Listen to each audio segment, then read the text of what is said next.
Hello बच्चों, मैं रविशंकर आपका हमारे YouTube चैनल सारकास्टिक थिंकर में स्वागत करता हूं।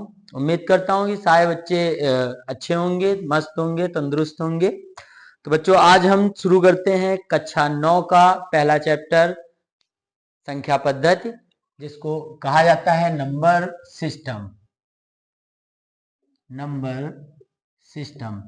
तो बेटा, नंबर सिस्टम पढ़ने से पहले हम जानेंगे संख्या पद्धति की मूलभूत संकल्पनाओं के बारे में, या संख्याओं के दूसरे शब्दों में कहें तो संख्याओं के प्रकारों के बारे में। कौन कौन सी संख्याएं हमें पढ़नी होती हैं। तो देखो बच्चों, पहला जो है हमारे पास, सबसे पहले जिससे शुरुआत करते हैं हम, वो होती हैं प्राकृतिक संख्याएं।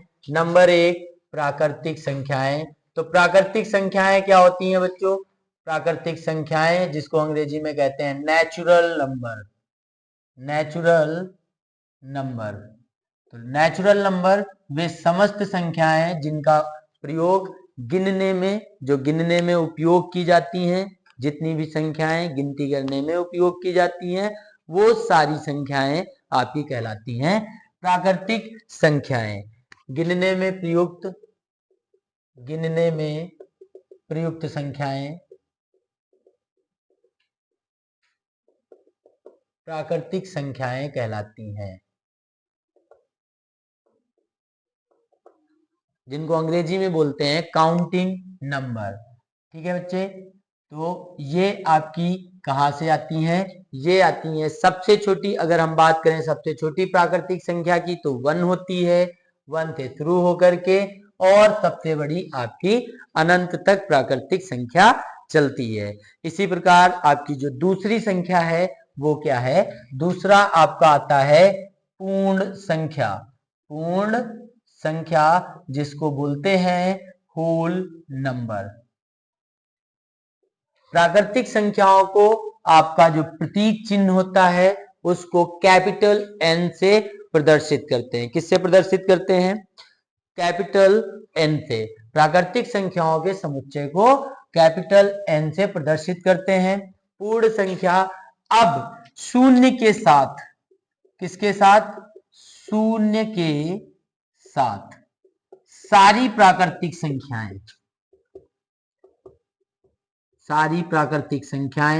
आपकी पूर्ण संख्याएं होती हैं। पूर्ण संख्याएं होती हैं, यानी कि प्राकृतिक संख्याओं और पूर्ण संख्याओं में बस केवल इतना सा अंतर है कि प्राकृतिक संख्याएं काउंटिंग नंबर्स 1 से शुरू होते हैं, जबकि पूर्ण संख्याएं 0 से शुरू होके कहां तक? अनंत तक आपकी चलती हैं। ठीक है बच्चे, तो आपके 2 नंबर्स हो गए। एक हो गया प्राकृतिक संख्याएं, दूसरा हो गया पूर्ण संख्याएं। इसके बाद आपका तीसरा जो है वो क्या आता है? तीसरा आपका है पूर्णांक। तीसरा क्या है? पूर्णांक, जिसको अंग्रेजी में बोलते हैं इंटीजर्स।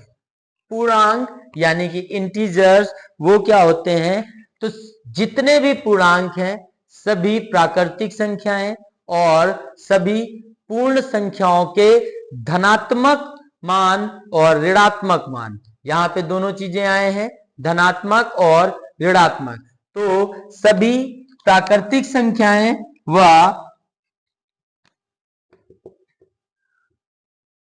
सभी प्राकृतिक व पूर्ण संख्याओं के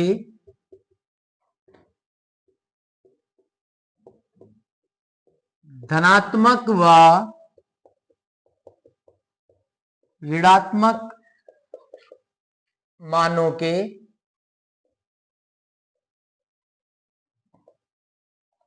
समुच्चय को पूर्णांक कहते हैं। तो यहां पे समझने वाली बात यह है कि जो आपके पूर्णांक होते हैं वो धनात्मक भी होते हैं और ऋणात्मक भी होते हैं। तो जो आपके ऋणात्मक पूर्णांक होंगे वो 0 से छोटे होंगे, जो आपके धनात्मक पूर्णांक होंगे वो आपके 0 से बड़े होंगे। ठीक है प्यारे बच्चों।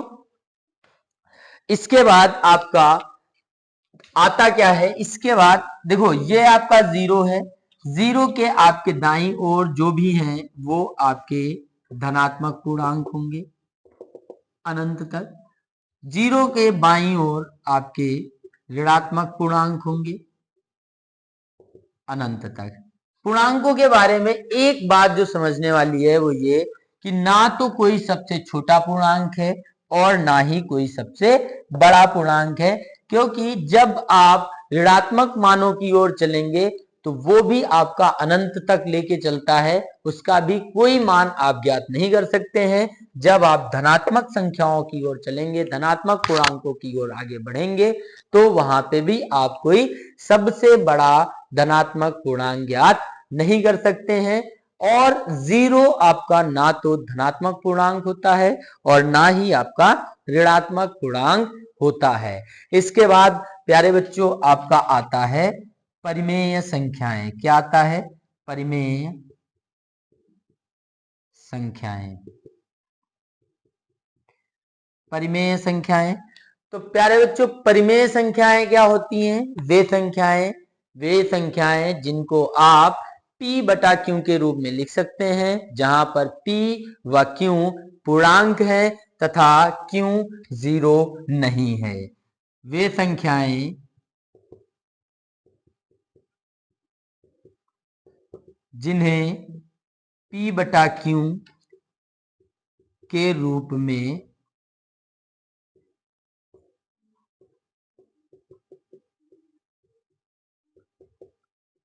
लिखा जा सकता है,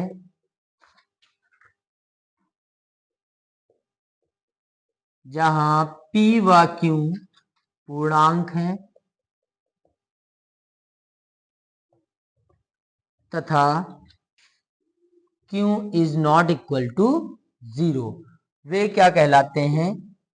परिमेय संख्याएं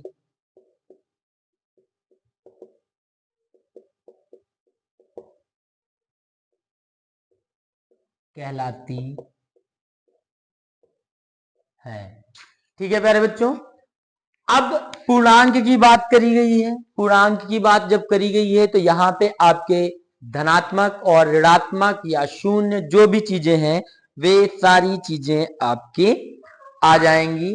तो परिमेय संख्याएं वे संख्याएं जिन्हें p बटा q के रूप में लिखा जा सकता है, जहां p व q आपके पूर्णांक हैं तथा q is not equal to zero, q आपका जीरो के बराबर नहीं है। वे सारी संख्याएं आपकी क्या कहलाती हैं? परिमेय संख्याएं। जैसे आप कोई भी संख्याएं लीजिए जिनको आप अंश बटा हर, न्यूमरेटर अपॉन डिनोमिनेटर के रूप में लिख सकते हैं, जैसे 2/3, 1/5 या फिर 5/1 या फिर -2/3 या फिर 0/1 या फिर आप जीरो ही लिखिए, बटे अपॉन में 1 आपका लिखा जाए या ना लिखा जाए उससे कोई मतलब नहीं होता है। ठीक है प्यारे बच्चों, तो ये नंबर सिस्टम में हमारी कुछ मूल अवधारणाएं, कुछ मूल संकल्पनाएं, जिनमें से एक है प्राकृतिक संख्या, नेचुरल नंबर। वे सारी संख्याएं जो गिनने में प्रयुक्त होती हैं वो आपकी प्राकृतिक संख्याएं कहलाती हैं। इसी प्रकार आपका पूर्ण संख्या, होल नंबर, तो आप प्राकृतिक संख्याओं के समूह में अगर जीरो को इंक्लूड करते हैं, शून्य के साथ सारी प्राकृतिक संख्याएं आपकी पूर्ण संख्याएं कहलाती हैं। उसी प्रकार पूर्णांक, तो पूर्णांक के लिए हम कह सकते हैं कि जितनी भी हमारी प्राकृतिक संख्याएं और पूर्ण संख्याएं हैं उनके धनात्मक और ऋणात्मक, पॉजिटिव एंड नेगेटिव मानों के लिए, पॉजिटिव धनात्मक मान और ऋणात्मक मानों के समूह को, धनात्मक मानों या ऋणात्मक मानों के समुच्चय को हम क्या कहते हैं? पूर्णांक यानी कि इंटीजर्स कहते हैं। और पूर्णांक में ना तो कोई सबसे बड़ा पूर्णांक है ना तो कोई सबसे छोटा पूर्णांक है। जबकि अगर आप बात करें प्राकृतिक संख्याओं की तो सबसे छोटी प्राकृतिक संख्या सबसे छोटी प्राकृतिक संख्या आपकी 1 है और सबसे बड़ी प्राकृतिक संख्या वो ज्ञात नहीं है, वो ज्ञात नहीं की जा सकती है। इसी प्रकार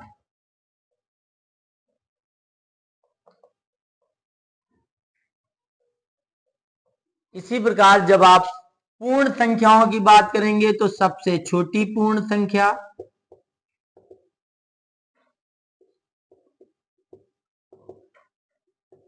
शून्य है, सबसे बड़ी